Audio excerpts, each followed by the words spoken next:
విదుర్నీతిలో 11వ శ్లోకం. సువర్ణ పుష్పాం పృథివీం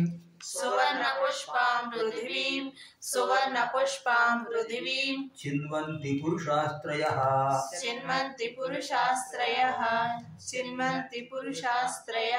శూరశ్చ కృత విద్యశ్చ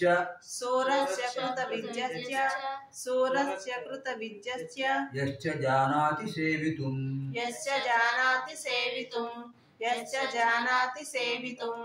సువర్ణ పుష్పాం ప్రథమం పృథివీం ద్వితీయం చిన్వంతి తృతీయం పురుషాః చతుర్థం త్రయః పంచమం శూరః షష్టం చ సప్తమం కృత విద్యః అష్టమం చ నవమం యః దశమం చ ఏకాదశం జానాతి ద్వాదశం సేవితుం త్రయోదశపది అయం శ్లోకంలో 13 పదాలు ఉన్నాయి.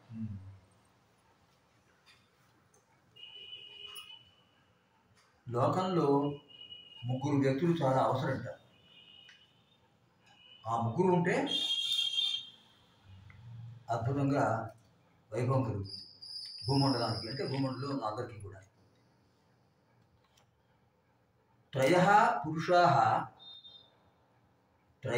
పురుషాః సువర్ణ పుష్పాం పృథివీం చిన్వంతి. త్రయః పురుషాః ముగ్గురు వ్యక్తులు సువర్ణ పుష్పాం బంగారు పూలతో కూడినటువంటి పృథివీం భూమండలాన్ని చిన్వంతి తయారు చేస్తారు. అంటే ఒక స్వర్ణ యుగాన్ని వాడు కలిగించగలరు ముగ్గురు వ్యక్తులు. ఎవరు వాళ్ళు? శూరః వీరుడు, అంటే సైన్యం అన్నమాట, దేశాన్ని రక్షించేవాడు. చ మరియు కృత విద్యః విద్వాంసులు, పండితులు. చ మరియు యశ్చ జానాతి సేవితుం ఎవరైతే ఇతరులకు సహాయం సేవ చేయగలరో వాళ్ళు. ఈ ముగ్గురు అంటే రైతు ముడిచారు. ఒకడు సేనాని, ఒకడు సైన్యం, ఒకడు సైనికుడు, రెండవ వాడు పండితుడు అంటే బుద్ధి వికసించిన వాడు, జ్ఞాని, మూడవవాడు రైతు. ఈ ముగ్గురు చాట భూమండలాన్ని అద్భుతంగా సువర్ణవంతంగా చేయడానికి. తాత్పర్యం చెప్పండి. సూర్యుడు మంచి విద్య సంపాదించిన వాడు, సేవ ఎక్కువ చేయవలనో తెలిసినవాడు. ఈ ముగ్గురు పురుషులను బంగారు పువ్వులతో నిండిన భూమిపై పువ్వులు కోయుదురు. అంటే వీడు ఎక్కడికి వెళ్ళినా వీడికి ఆదరణ ఉంటుంది. సువర్ణ పుష్పాం పృథ్వీం చిన్వంతి పురుషాస్త్రయః శూరశ్చ కృత విద్యశ్చ యశ్చ జానాతి సేవితుం. అనంతరం 12వ శ్లోకः. ఆకృష్యమానో నాక్రోశేత్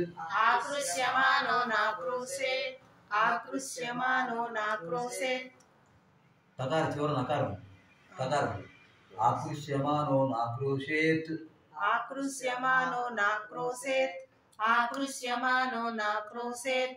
మన్యురేవతి దీక్షతః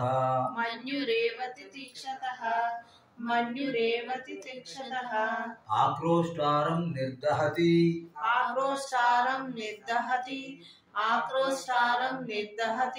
సుకృతం చాస్య విందతి.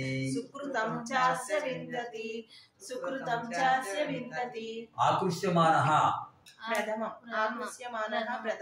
నా ద్వితీయం ఆక్రోశేత్ తృతీయం మన్యుః చతుర్థం ఏవ పంచమం తితిక్షతః షష్టం ఆక్రోష్టారం సప్తమం నిర్దహతి అష్టమం సుకృతం నవమం చ దశమం అస్య ఏకాదశం విందతి ద్వాదశపది అయం శ్లోకః. ఈ శ్లోకంలో 12 పదాలు ఉన్నాయి. ఈ శ్లోకంలో చాలా విశేషమైన భావం చెప్పారమ్మా. సహనం కలగాలి. సహనం అంటే ఏంటమ్మా?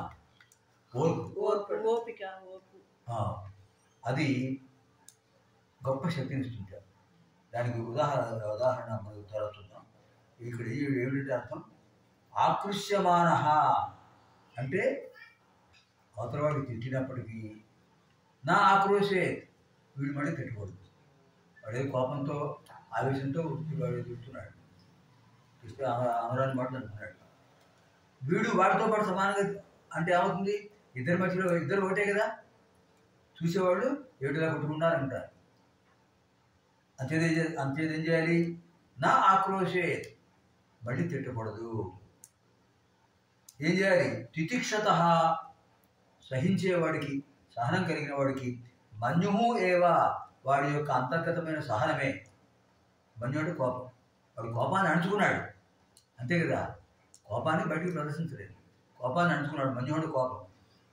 సహనంతో ఉన్నవాడి యొక్క తితిక్షత, సహనంతో ఉన్నవాడి యొక్క మన్యుహు ఏవ కోపమే ఆక్రోష్టారం, తిట్టిన వాడిని నిర్దహతి, దహించేస్తుంది.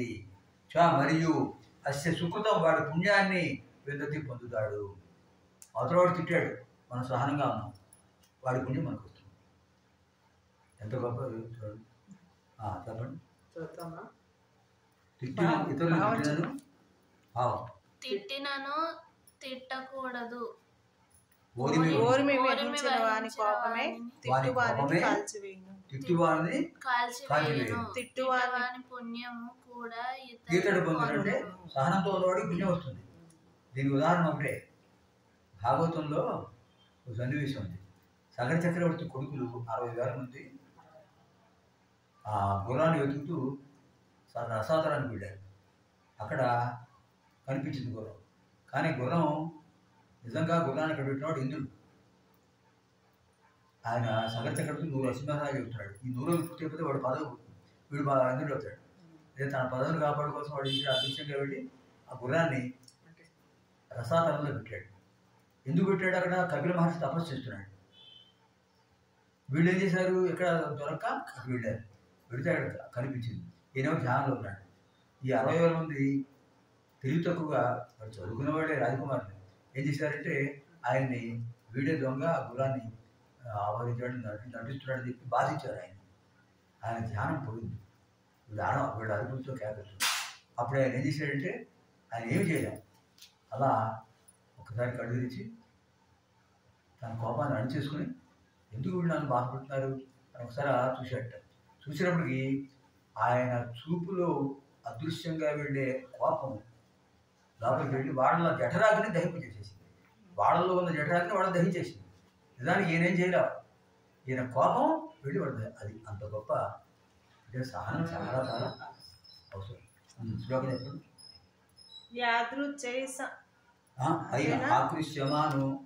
ఆకృష్యమానో నాక్రోశేత్ మన్యురేవతి తిక్షతః ఆక్రోష్టారం నిర్దహతి సుకృతం చాస్య విందతి. 13 శ్లోకం.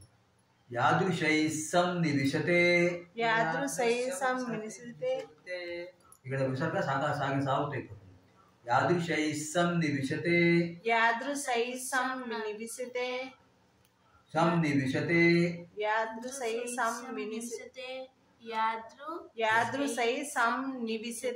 అంతే. సంనివిశతే. యాదృశాంశ్చోపసేవతే. యాదృగిచ్ఛేచ్చ భవితుం.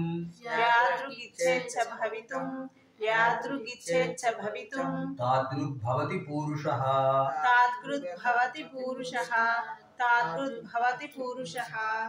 యాదృశైః ప్రథమం. సంనివిశతే ద్వితీయం. యాదృశాన్ తృతీయం. చతుర్థం. ఉపసేవతే పంచమం. యాదృక్ షష్టం. ఇచ్ఛేత్ సప్తమం. అష్టమం. భవితుం నవమం. తాదృక్ దశమం. భవతి ఏకాదశం. పురుషః. ద్వాదశపది అయం శ్లోకః. ఈ శ్లోకంలో 12 పదాలు ఉన్నాయి. ఎవరికి ఎలాంటి ప్రవర్తన వస్తుంది అనేది అద్భుతమైన సందేశం ఇక్కడ విదుడిచ్చింది. యాదృశైః సన్నివిశతే, ఎటువంటి వాడితో కలిసి ఉంటాడో. యాదృశాంశ్చ ఉపసేవతే, ఎటువంటి వాడును సేవిస్తూ ఉంటాడో. యాదృగ్ ఇచ్ఛేచ్చ భవితుం, యాదృకి ఏ విధంగా భవితం ఉండటానికి ఇచ్చేది కోరతాడో. పురుష వ్యక్తి తాదృగ్భవతి, అలా అవుతాడు. చెడ్డవాడితో చేరి ఉంటే చెడ్డవాడు అవుతాడు. చెడ్డవాడు సేవిస్తూ ఉంటే చెడ్డవాడు అవుతాడు. మరి చెడ్డదనంగా అనుకుని చెడ్డవాడు అవుతాడు. అంటే చెడ్డదనం కానీ మంచిదనం కానీ మనాన్ని బట్టి వస్తుంది తప్ప ఇతరుల కాదు. భావం మానవుడు ఎట్టివారితో సావాసం చేయును, ఎట్టివారిని సేవించును, తాను ఎట్లు కావాలని కోరుకొనుచో అట్టివాడే అప్పుడు. యాదృశైః సంనివిశతే కలిపి చెప్పేయండి అక్కడ. యాదృశైః సంనివిశతే యాదృశాంశ్చోపసేవతే యాదృగిచ్ఛేచ్చ భవితుం తాదృగ్ భవతి పురుషః. చతుర్దశ శ్లోకాలు.